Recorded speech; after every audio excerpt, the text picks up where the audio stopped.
नमस्कार। आज हम खड़े हैं गांव चित्सकवास के नवाब अब्दुल रहमान खान द्वारा बनवाए गए जो आजकल रेस्ट हाउस बोले जाते हैं उसकी इस चबूतरे पर खड़े हैं। हमारे पीछे इसी समय की आलीशान ये बिल्डिंग होती थी जिसमें नवाब अब्दुल रहमान खान झज्जर से चित्सकवास बड़ी में शिकार करने के लिए आते थे। और हमारे साथ हैं सेवानिवृत्त एसडीओ और इतिहासकार यशपाल गुलिया जी। नमस्कार। तो आप से हम जानना चाहेंगे कि चित्सकवास से के बारे में और ये जो रेस्ट हाउस है विश्राम गृह है इसकी बताते थे। पहले एक सुरंग भी थी जो झज्जर निकलती थी, साथ में ये कि ये तालाब है जो प्राचीन तालाब है पूरी तरह से खंडर हो चुका है। वर्तमान में इस सारे का रख रखाव PWD महकमा कर रहा है, लेकिन सुविधाओं के नाम पर यहाँ कुछ नहीं हुआ। तो इस बिल्डिंग के बारे में आप बताएं और तालाब के बारे में। देखो जी, झज्जर रियासत के जो आखिरी नवाब थे अब्दुल रहमान खान, उसको निर्माण कार्यों का बड़ा शौक था। उसका सिर्फ कार्यकाल तो रहा 12 साल का ही, शासनकाल जो था उसका सिर्फ 12 साल का रहा, लेकिन 12 साल में उसने इतने इमारतें बनवा दी। बीड़ सूचकवास में तो उसने ये महल बनवा दिया। बीड़ सूचकवास में ये महल बनवाया उसने 1855 में, और इसका नाम रख दिया उन्होंने ऐसपन। बीड़ सूचकवास का जो पूरा कम्प्लेक्स बनाया, एक कोठी बनवाई और ये तालाब, बहुत भव्य तालाब बनवाया, उसमें पत्थर भी लगे हुए हैं, शिलालेख लगे हुए हैं। और इस एरिया इसका नाम रखा उसने ऐसपन। यहाँ वो आमतौर पर शिकार करने के लिए इसी तरह का एक उसने दूसरी तरफ बनाया झज्जर के पूर्व में कैमलगढ़ की ढाणी के पास बीड़ सुनारवाड़ा में। वहाँ भी उसने विश्राम गृह बनाया, कुआं और उसका मुसाफिर खाना वगैरह भी बनवाया है। उसके अवशेष अभी भी जिंदा है। तीसरा उसने बनवाया जहाजपुर में, जहाजपुर गांव में रेस्ट हाउस। उसका अभी भी रेस्ट हाउस के शायद अवशेष हों, लेकिन वहाँ कुदरती झील थी एक, बहुत ज़्यादा पानी साफी नदी का भी आता था। अंग्रेज़ तक वहाँ जल पक्षियों का शिकार करने के लिए आते थे। तो अब्दुल रहमान खान ने जहाजपुर में भी एक इतना ही बड़ा महल बनवाया था जिसको कि आजकल भी विश्राम गृह कहते हैं। अवशेष भले ही उसके ना हो, लेकिन उसको नवाब को इतना शौक था कि उसने अपने 12 साल के टेन्योर में ही इतने महल और कोठी बनवाए। इनमें से विशेषकर सूचकवास के महल का ज़्यादा बड़ा इतिहास है, क्योंकि यहाँ सुख सुविधाओं 2 साल से ज़्यादा नहीं पहुँच सका। 1857 में ही नवाब को फांसी हो गई, और 1857 में इसी कोठी में दिल्ली का जो सबसे बड़ा अंग्रेज़ था उस दौरान का मेटकाफ साहब रात को रुकने के लिए आया था। मेटकाफ साहब यहाँ रुकने के लिए आया था, तो नवाब ने यहाँ भेज दिया उसको, जाओ भी सूचकवास कोठी में रुक जाओ। यहाँ का जो इंचार्ज था, जैसे आजकल इंचार्ज ये है, तो यहाँ उस दौरान में 1857 में जो इंचार्ज था उसको दरोगा बोला करते, कोठी का दरोगा। दरोगा जी को बहादुर अली नाम का दरोगा था उस दौरान 1857 में। बहादुर अली ने उनके लिए वेडिंग कराया, तो उसके बिस्तर पर साथ दिए, उनको रोक लिया जी। मेटकाफ के साथ दूसरा जो अंग्रेज था वो था मिस्टर मर्फी, दोनों को रोक लिया। लेकिन खुदा न खास्ता 11 बजे के करीब रात दूसरे झज्जर से एक संदेश हुआ आया कि जी नवाब साहब ने कहा कि इनको रात को ही चलते कर दो। तो बहादुर अली ने तो आदेश की पालना करनी ही थी। उसने उनको दोनों को जगा गया रात को सोते हुए, मेटकाफ साहब को, जी यहाँ से चलते बड़ा खतरा है, नवाब साहब का आदेश आया झज्जर से, जबकि आदेश वो झूठा था।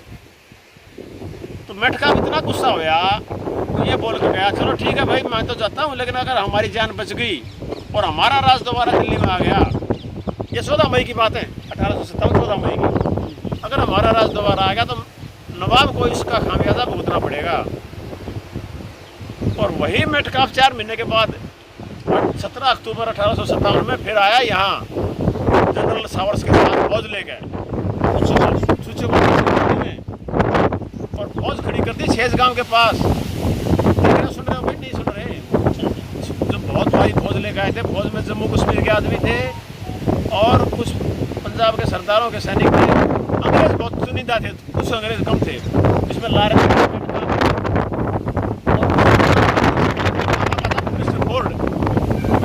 साथ था और मेटकाफ खुद साथ था।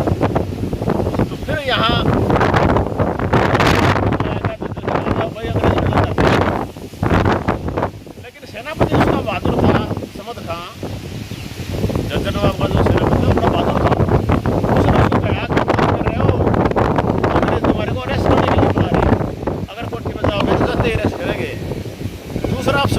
गया कि आज हाथी नहीं उठा है, जो हाथी जिस पर बैठ के चला करता वो आज हाथी नहीं उठा है, तेरे लिए खतरा है आज।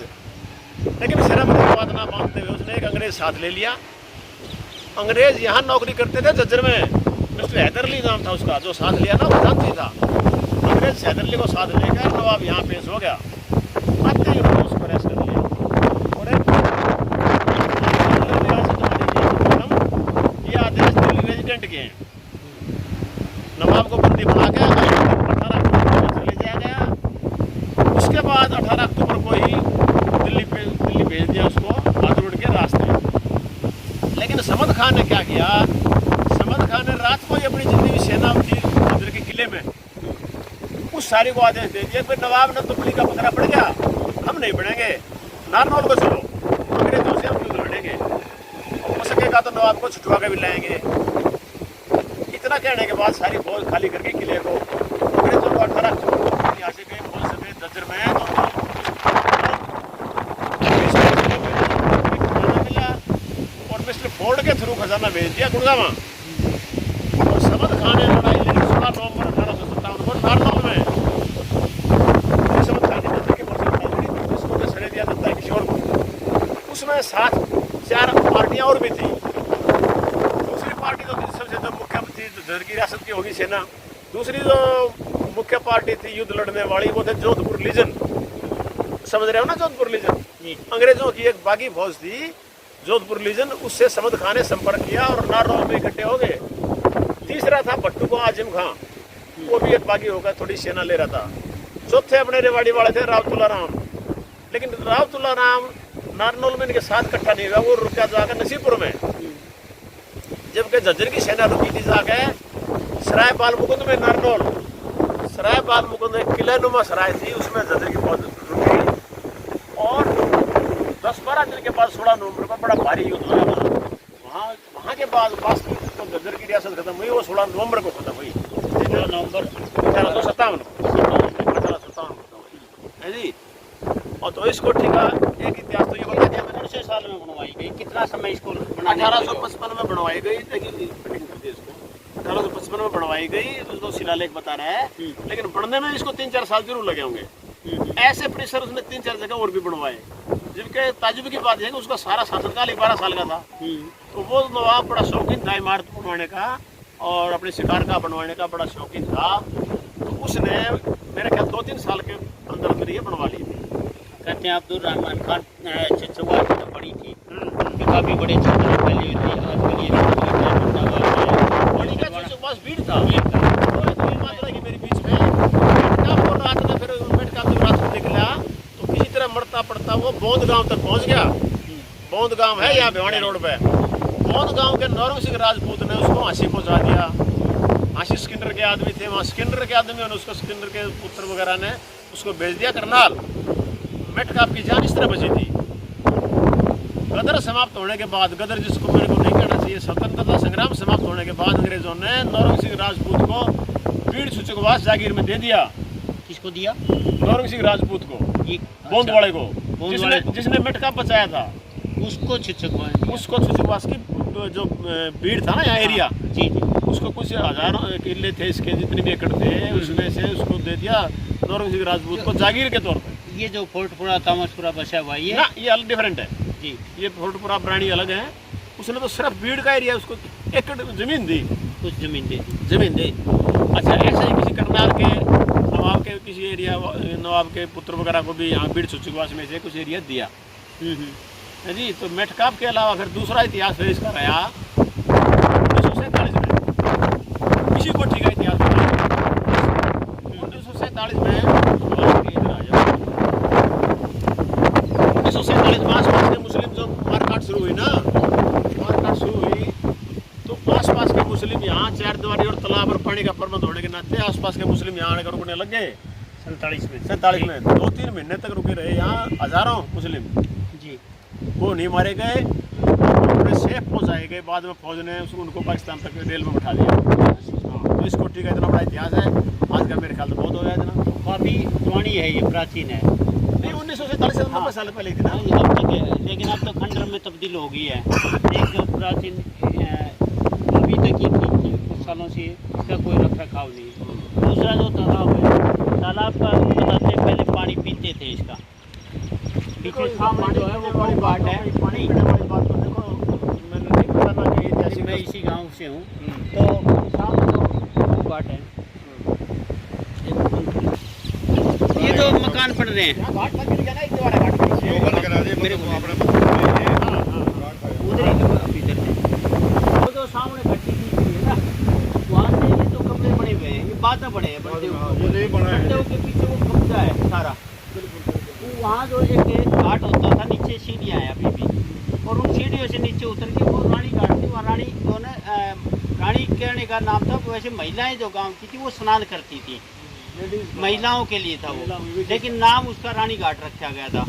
ये शाही घाट था ये बड़ा, ये महल के लिए था। महल में जो रहते थे नवाब थे और उनके जो अधिकारी होते थे वो इसमें करते थे। ये वाला 1855, अब ये खंड हो गया। दूसरा जो ये आम जनता के लिए घाट था जिसमें पत्थर पड़े हुए हैं, अब बंद कर दिया। ये आम जनता के लिए था। कभी भी कोई भी आओ, कपड़े पीछे से कपड़े धोते थे और पानी पीते थे। हाँ, तो सामने वाला उसको गौ घाट करते थे, पशुओं के लिए था। उस टाइम पर भैंस कम होती थी, गाय ज़्यादा होती थी, गौ घाट उसका नाम है। और ये एक घाट, ये घाट था एक अलग से।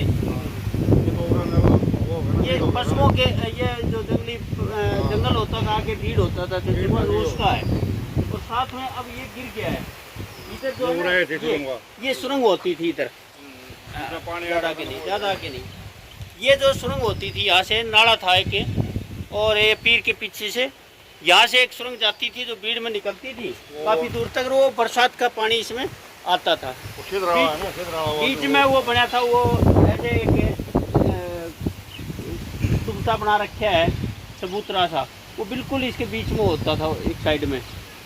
अब वो जो सामने दिख गया, ये सामने वाला जी, बीच में भी होता था, ताकि उसमें पानी का लेवल का रूल सारा पता रहता था। ये बनते हुए हैं जो बीड़ था, उसमें अपने वन देवता थे उनकी पूजा होती है यहाँ।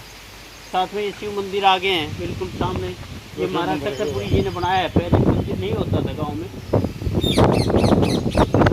जोहारा बाग भी इसी नवाब ने बनाया था। जोहारा बाग की जो कोठी वगैरह है, हाँ हाँ, वो भी इसी आखिरी नवाब ने बनाया था, जो कि 25 एकड़ में उसका परिसर था। तो आजकल जहाँ मेडिकल हॉस्पिटल है ना, सिविल हॉस्पिटल है जज्जर का, उसके बीच में छोटा सा तालाब भी था एक नवाब का बनाया हुआ, और बहुत ही बढ़िया तरह से उसका जो कैंडल लाइट वगैरह जी। हाँ, इसमें भी जो अपना ये है रेस्ट हाउस, इसमें हमने देखे हैं। ये जो सामने रेस्ट हाउस है नवाब अब्दुल रहमान खान का, इसमें कैंडल रखने के लिए और अंगीठी, उस समय का जो आधुनिक जो हीटर, आजकल तो बिजली के हीटर हैं, लेकिन हीटर की जगह अंगीठी रखने के लिए जगह बनाई गई है। इसके ड्राइंग रूम में है। हाँ, ड्राइंग रूम में है। साथ में उस समय का शौचालय था, आधुनिक शौचालय, जिसका लेटरिन जो सीट है वो भी लगी हुई थी, सारी चीज़ें थी बिल्कुल साथ में। सीटों के साथ में शौचालय बनाया हुआ, स्नानागार भी अलग से था, और इसमें कोई पंखे लगाने की आवश्यकता नहीं थी। खुला ऐसे बनाया, चारों तरफ से दरवाजे लगे हैं, और एक बार अगर इसमें बैठ गए तो गर्मी में गर्मी नहीं लगती, सर्दी में सर्दी नहीं लगती। इस तकनीक से बनाया। इसकी दीवारें 3 से 4 फुट तक चौड़ी है, 3 फुट पूरी है। बाहर की 3 फुट है, अंदर भी चौड़ी दीवारें हैं। और यहाँ जो आसपास के हजारों लोग हर रोज़ काम करते थे, जो केवल रोटी के लिए काम करने आते थे, उनको भोजन मिलता था। इस रेस्ट हाउस के ऊपर का जो हिस्सा था, उसमें अक्सर नवाब साहब जो ना बीड़ में शिकार खेलने के बाद ठहरते थे, ऐसा इसका इतिहास बताते हैं। सन 83-84 में ये मेरे चार्ज में भी रहा 2 साल।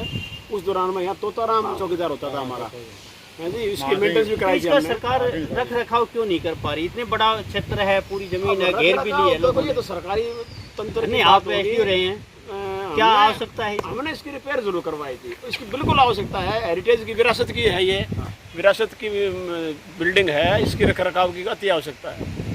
ऐसे जो विरासत जिसमें अंग्रेजों का भी इतिहास जुड़ा हुआ है, जिसके साथ अगर मेटकाफ नहीं जाता यहाँ से रात को, तो हो सकता है भारत का इतिहास ही बदल जाता है। ये सच्चाई है, क्योंकि इतिहास उसमें मेटकाफ ने दिल्ली में बहुत रोल अदा किए। अंग्रेज जो दोबारा दिल्ली को कैप्चर कर पाए, वो सिर्फ मेटकाफ के कारण कर पाए, और मेटकाफ बचा था कोठी से। नहीं, एक और इतिहास इससे जुड़ा हुआ है, बताते हैं। जो राव इंद्रजीत जी हैं, इनके पिताजी जो तुलाराम जी, हाँ राव तुलाराम जी जो है ना, वो भी छुच्छकवास की भीड़ से ही गिरफ्तार किए गए थे, ऐसा कुछ कहा जाता है? बिल्कुल नहीं, ऐसा नहीं है। ना कदम उस छुच्छकवास में आया ही नहीं और वो गिरफ्तार होया ही नहीं। अच्छा। राव तुलाराम को भी गिरफ्तार नहीं हुआ। नारनौल के युद्ध से प्लान कर गया था बीकानेर साइड में, वो कभी गिरफ्तार नहीं हुआ।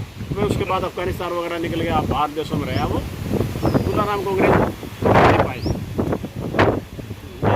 किंवदंतियाँ होती है कुछ ऐसी, वो झूठी खबर है। ठीक। ओके। ये बनदेव पीड़ छुच्छकवास का भी एक बहुत बड़ा जंगल होता था, बनी होती थी, और बनदेव की यहाँ पूजा होती है 14 के दिन। साथ में जिसमें बड़े बड़े पत्थर भरे हुए हैं, ये आम घाट होता था जिससे आम आदमी पीने के लिए कभी पानी लिया करता था, और गांव की प्यास इसी तालाब के पानी से बुझती थी। साथ में गांव छुच्छकवास का शिव मंदिर जो बाबा शक्करपुरी द्वारा बनवाया गया था।